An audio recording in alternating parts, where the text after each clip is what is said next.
Story time. Would you call this cheating? So a little background information. I was 16 and a sophomore in high school, and I was dating this guy who we're going to call Tom, right? When we started dating, everything was super good. But a little bit into our relationship, I started to get the ick. Anything and everything he would do would literally irritate the hell out of me. So at that point, I told him that we should take a break. So we did. Well, while we were on this little break, I decided to go out with my cousin the one night. And she had brought this guy who she was talking to at the time. We're going to call him Jake. Jake and I had the same classes in school, but we never really talked to each other. Well, I started to get to know him throughout the night, and I realized we had a lot in common.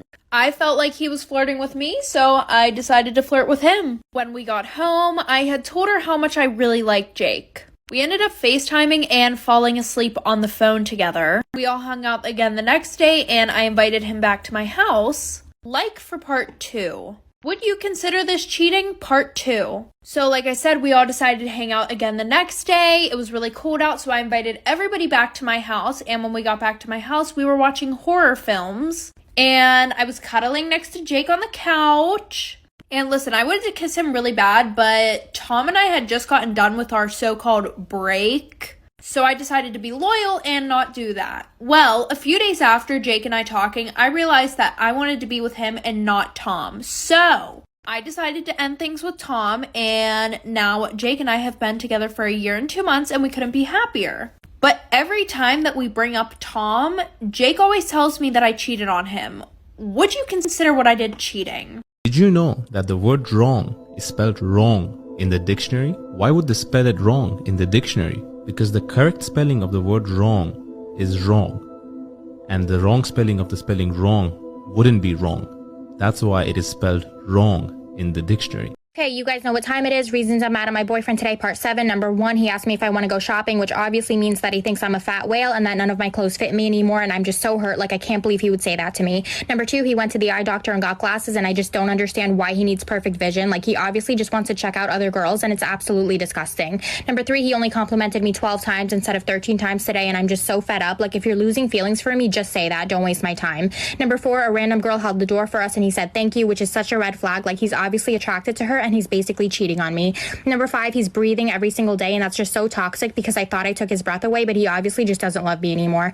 And for the bonus, wait for it, Madison beer. That's right, you guessed it, just Madison beer. I absolutely hate my brother, and I'm not sure what to do anymore. My whole life, I've been told to leave a proud path for him to follow. My brother's 1 year younger than me, and I realize now that it's all been for naught. He's always been terrible, fought with my parents over ridiculous stuff. He always wanted the newest and most expensive pair of shoes or clothes, and they would sometimes wait for hours just to get them. And yet, when I asked them to pay for a fee so I can go on my trip to Australia with my school, they decline. Meanwhile, he dropped out of school, something that my parents made seem unforgivable, yet they still house, feed, and put up with him to this day. I am a senior in college now, and all he's done the last 4 years is sit at home. Yet I'm the one who gets assigned chores when I come back from school. He doesn't take out the trash, bring in groceries. He doesn't wash any of the dishes. He uses everything.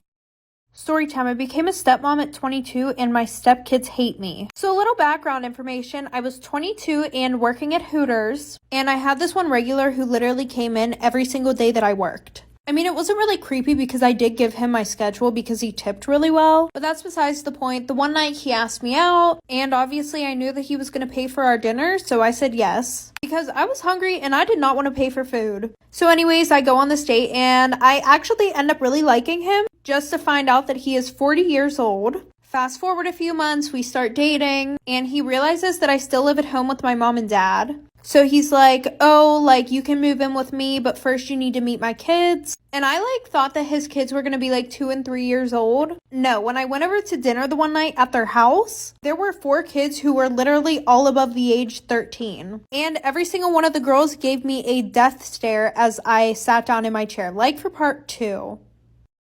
Part 2 about how I became a stepmom at 22 and my stepkids hate me. So like I said, we're all sitting down in the dining room and there's 4 kids. There's 1 boy, 3 girls. The one boy is 14 and all the other girls are 15, 16, and 19. And we're going to call my boyfriend James. James is like, okay, well, I'm going to go back to the kitchen and finish cooking. You guys should bond a little bit. So he leaves me alone with these little fucking roaches, and they just start firing shots at me. They're like, you're a gold digger, aren't you? Don't worry, my dad will never marry you, so you're not gonna get any of his money. So after that, I told James that they need to warm up to me a little bit more before I move in. So for the next month, we would try to plan things with the kids. But anytime that I was going to be there, every single one of them would be like, we're not going, we hate her. Eventually, James just kind of said fuck it, and he asked me to marry him. So I moved in, and then a week later, we got married. His kids didn't show up to the wedding, and James had to go on a work trip. So I was moving some of my stuff into the house from the car, and the kids fucking locked me out of the house. This has all been within the span of 5 months. What should I do?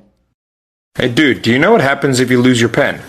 You have no pen, which means no notes taken. And no notes means no study. No study equals fail. A fail means no diploma. No diploma, no work. No work, no money. No money, no food. No food and you'll get skinny. And skinny equals ugly. Dude. And ugly means no love. No love, no marriage. No marriage means no children. No children means all alone. Alone? Depression. Depression, sickness. Sickness eventually leads to death.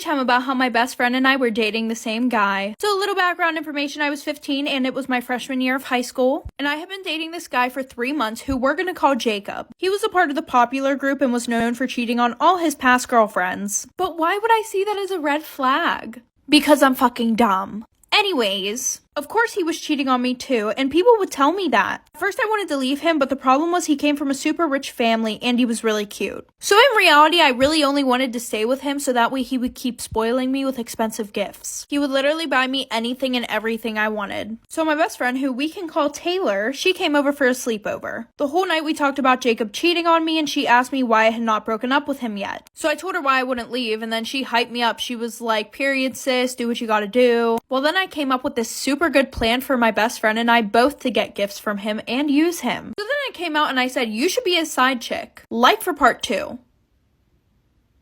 Part 2 about how my best friend and I were dating the same guy. So like I said before, he was cheating on me 24/7, but he was spending money on me 24/7. That's the reason why I wouldn't leave him. So then I told my best friend that she should be his side chick. So that way we could both use him for his money. So Taylor started flirting with him to try and make him want her too. And I may have given it a little push by giving her his Snapchat, so she tried to slide in his DMs and then also tried texting him on Snapchat. At first, his cheating ass did not want to do anything with her. And I was like, the one time.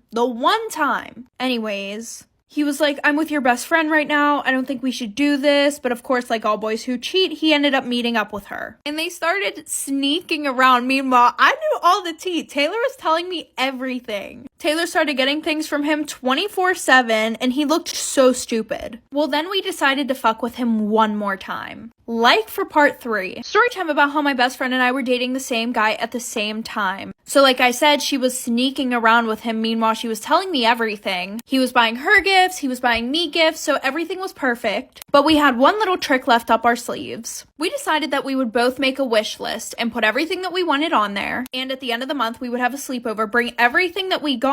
Well, on the night of the sleepover, we brought everything, and let me tell you, this filled up my king-size bed. There was stuff all on the floor. So what did I do? I took a video of it, and I uploaded it to Instagram, tagging him and his friends, and wrote a long-ass caption, basically saying, if you cross me, this is what will happen. You'll get played. He was so embarrassed, his friends and everyone at school basically laughed at his dumb ass. Well, he ended up telling his mommy about it, and they came and talked to my parents, and they pretty much just told them to get the fuck over it, like your son did what he did willingly. She didn't do anything wrong. She meaning me. My dad was kind of mad at me, but my mom was super impressed about it, and we laugh about it all the time. When my daughter was born, she had dark skin and looked like her parents could be of African descent. My husband was furious and accused me of cheating and left right then and there. He told everyone on both sides of the family what happened and wanted a divorce. Then his friends and families all called me to say how upset they were and called me really nasty names. My mother was by my side the entire time as I kept professing my innocence. He refused to pick me up from the hospital, threw myself out on the lawn, and changed the locks. When my sister called to get the baby stuff, he texted her a picture of a bare nursery room and said he got rid of everything. He even destroyed my art studio. Eventually, he agreed to do a paternity test, and he was 100% the father. No one could believe this, so he did it again, and he was the dad. One of his cousins did the ancestry thing and found out there was 30% of African in their family. This made Jim's paternal great-grandmother admit to having an affair around the same time Jim's grandfather was born, and because he could pass as hers, she just assumed her husband was the father. Since then, he's been reaching out and everyone has come to apologize. I told him I needed time and he asked to see the baby and I let him, but I'm too afraid to physically hand her to him. I've never cheated and have been 100% innocent all this time. Am I the asshole for not wanting to give him a second chance? Why is it whenever you just look kind of scruffy and you're going to your local shop, you're wearing like a baggy t-shirt, tracksuit bottoms that barely fit you anymore, and you haven't even brushed your hair? You kind of just look a mess, you know? And then you walk into your shop and then like half of your class is there. It's like, why? So you decide to go to another shop. Guess what? The mean girl's there. And then you see the office lady. Please just go home and come back when I'm not there.